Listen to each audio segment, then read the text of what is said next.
Radio J, le droit et le travers.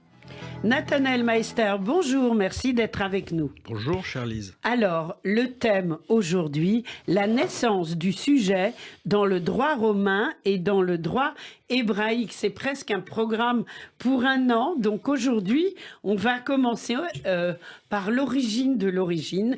Vous avez choisi de nous parler du fœtus. Alors, pourquoi le fœtus? Est-ce une question d'actualité par hasard? C'est une question d'actualité, effectivement, parce que c'est un sujet extrêmement délicat, qu'il est assez complexe d'aborder avec nuance et mesure. On peut dire aujourd'hui que le fœtus n'a jamais été aussi peu protégé dans le droit positif français, par exemple, ou européen, depuis plus de 2000 ans. Aujourd'hui, si vous renversez une femme enceinte et qu'elle perd son enfant, vous n'êtes pas poursuivi pour homicide involontaire sur le fœtus, qu'elle perd son fœtus. Vous n'êtes plus poursuivi, il n'y a plus de protection pénale du fœtus en droit français, ce qui est sans précédent dans l'histoire de ce pays.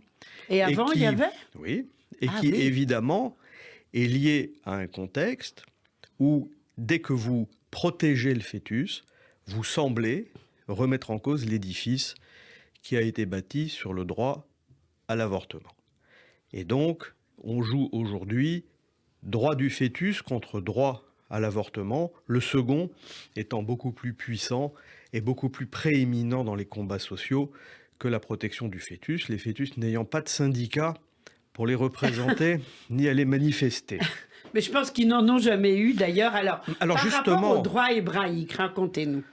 Alors comment le droit... Alors il est justement intéressant d'aller chercher de quelle façon les religions, ou la religion juive en l'espèce, ou le droit romain, la religion romaine, ont traité la naissance, le fœtus, etc. Exactement. Et ça nous réserve quelques surprises qui ne sont pas sans intérêt.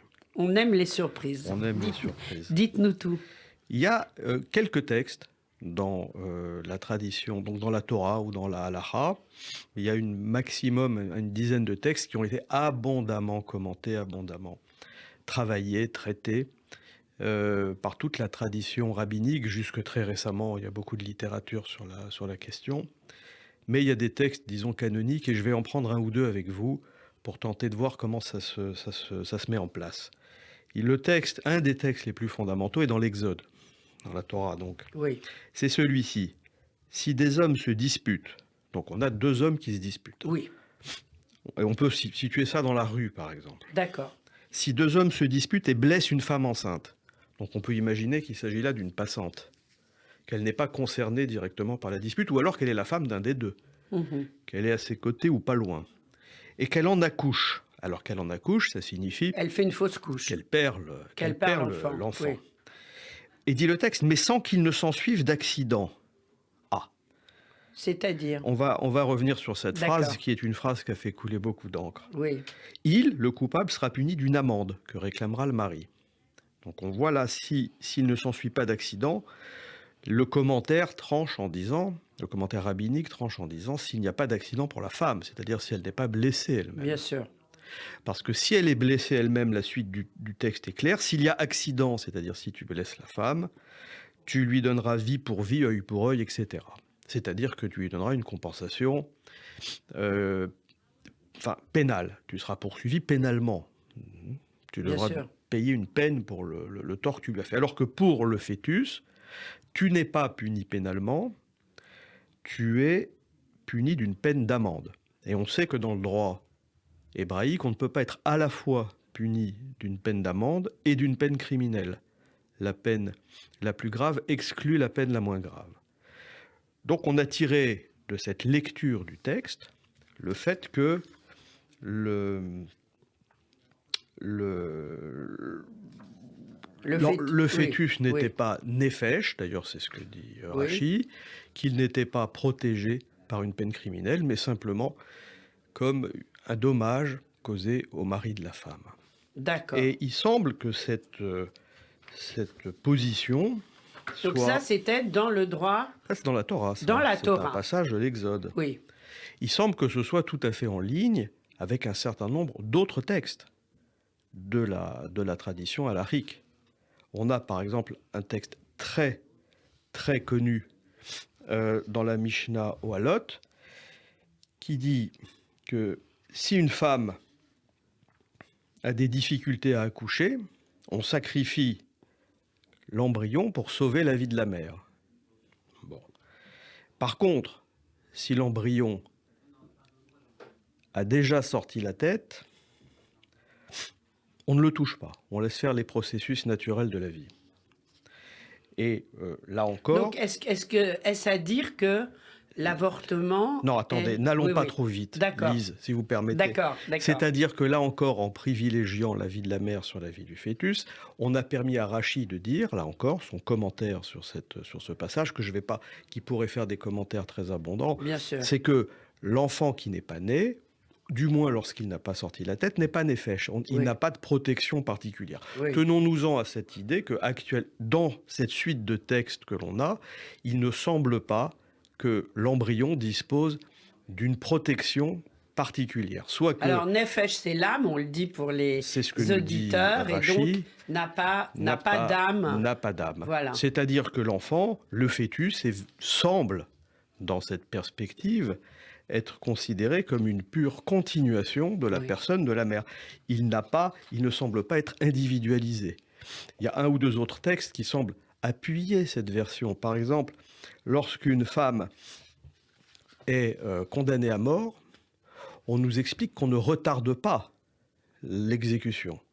Lorsqu'une femme enceinte est condamnée à mort, on ne retarde pas l'exécution jusqu'à la naissance de l'enfant, sauf, nous dit le texte, si le travail d'accouchement a commencé.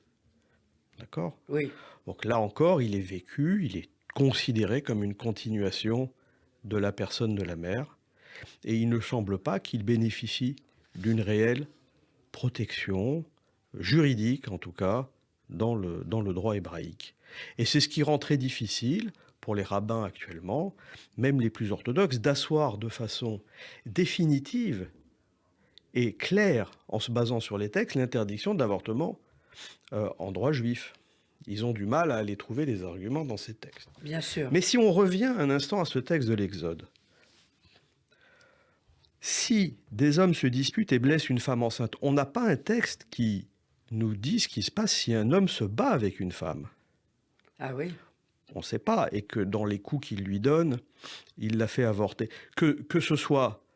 On ne sait pas quelle serait la situation dans ce cas-là. C'est-à-dire qu'on prend là un pur accident où la femme est latérale à la scène de bagarre. Que se passerait-il si elle était centrale, c'est-à-dire si elle était elle-même la cible de coups et qu'il y avait eu un avortement non voulu, par exemple? Est-ce que ce serait la même solution? On n'a aucune référence là-dessus. On ne sait pas qu'est-ce que décideraient les rabbins. Ou que se passerait-il s'il avait voulu la faire avorter, c'est-à-dire s'il l'a frappée pour la faire avorter? Ah oui, ça, on n'a pas la réponse. Il n'y a pas de réponse. On ne sait pas. Mais le plus intéressant, c'est quoi? C'est que ce texte de l'Exode a fait l'objet d'une traduction par des savants d'Alexandrie, dont une grande partie de juifs, en moins 300 avant Jésus-Christ. Et c'est ce qu'on appelle les Septante. C'est la grande traduction de la Bible en grec. Et ce passage... Alors comment il a été transformé? Il a été transformé de la façon suivante. Si deux hommes se battent et qu'une femme enceinte est frappée, et qu'il en sorte un enfant non formé, le coupable paiera le dommage, selon l'estimation du mari de la femme. Mais si l'enfant est formé, le coupable donnera vie pour vie, œil pour œil. C'est-à-dire que le texte dit tout à fait autre chose. Oui. Il nous dit que, grosso modo, la phrase « sans qu'il s'en suive d'accident » ne concerne pas la femme, mais concerne le fœtus. Il y a un déplacement du sujet de la phrase dans les Septante. Et il nous dit que donc, si deux hommes se disputent et blessent une femme enceinte, qu'elle en accouche, on doit distinguer, selon que le fœtus qui est sorti accidentellement est non formé, grosso modo, si on reprend les thèses d'Aristote, on peut penser qu'un fœtus non formé a moins de 40 jours, et tandis que s'il est formé, s'il a plus de 40 jours, là, la peine criminelle s'applique dans les Septante. Alors, est-ce que c'est une erreur d'interprétation? C'est une erreur de traduction. Est-ce que c'est oui. une erreur de traduction? Ou une transformation? Est-ce que c'est une transformation qui rend compte de la façon dont les Juifs de cette époque lisaient ce texte? Est-ce que c'est une transformation qui rend compte de l'attachement de la culture grecque à Alexandrie vis-à-vis des textes platoniciens et aristotéliciens qui effectivement faisaient du fœtus un être animé, un être formé et animé passé une certaine maturation? Oui. C'est difficile de le dire. Toujours est-il que le même texte, dans deux traductions différentes, ont donné deux traditions différentes.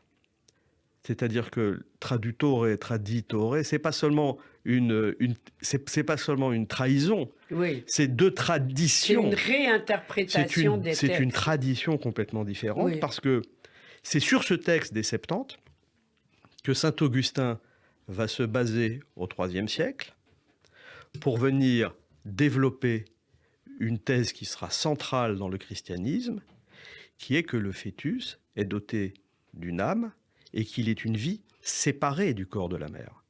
Et une vie individualisée par rapport à la mère. Autrement dit, par exemple, sur une question très simple, le baptême d'une femme enceinte ne vaut pas baptême du fœtus. Il faudra le baptiser à sa naissance. Et donc, on a là, grâce à une traduction soit maladroite, soit reflétant une interprétation complètement divergente du texte juif, la naissance d'une tradition chrétienne qui mettra la vie du fœtus et la protection donc pénale de la vie du fœtus au centre de sa théologie, déplaçant complètement le moment de la naissance du sujet à la conception du fœtus et à son animation dans le ventre de la mère, et appuyant de façon radicale, globale et définitive l'interdiction de l'avortement sur le fait qu'on a affaire à une vie, et à une vie qui doit être protégée dans la personne du fœtus. Ce qui est spectaculaire, c'est de voir que c'est la traduction du même texte en grec qui a donné l'essor et qui a permis d'asseoir sur l'Ancien Testament, chez Augustin, cette théologie complètement nouvelle avec des conséquences juridiques qui ont traversé le Moyen-Âge, les siècles, jusqu'à nos jours. C'est incroyable. Donc, et puis c'est là qu'on voit les passerelles entre les courants de pensée et les courants religieux aussi. Et ça, c'est important.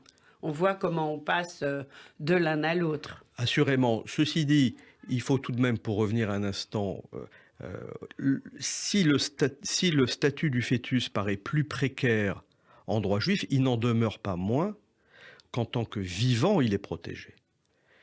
Et je n'ai pas pu faire le tour de l'ensemble des textes, mais il y a des textes, reparlera. On pourra en reparler, mais il y a des textes qui ne laissent aucun doute sur la nécessité ardente de protéger la vie du fœtus lorsque c'est possible. Mais sans les conséquences théologiques très particulières qu'Augustin donnera à partir de cette traduction des Septante à l'individualisation du fœtus comme vie humaine au sein de la mère. Eh bien, merci beaucoup pour toutes ces explications, Nathanaël Meister. Je rappelle que le thème, c'était la naissance du sujet dans le droit hébraïque et donc accessoirement dans le droit romain et dans le droit chrétien, on peut le dire. Merci d'avoir été avec nous. On vous retrouve très vite sur Radio J.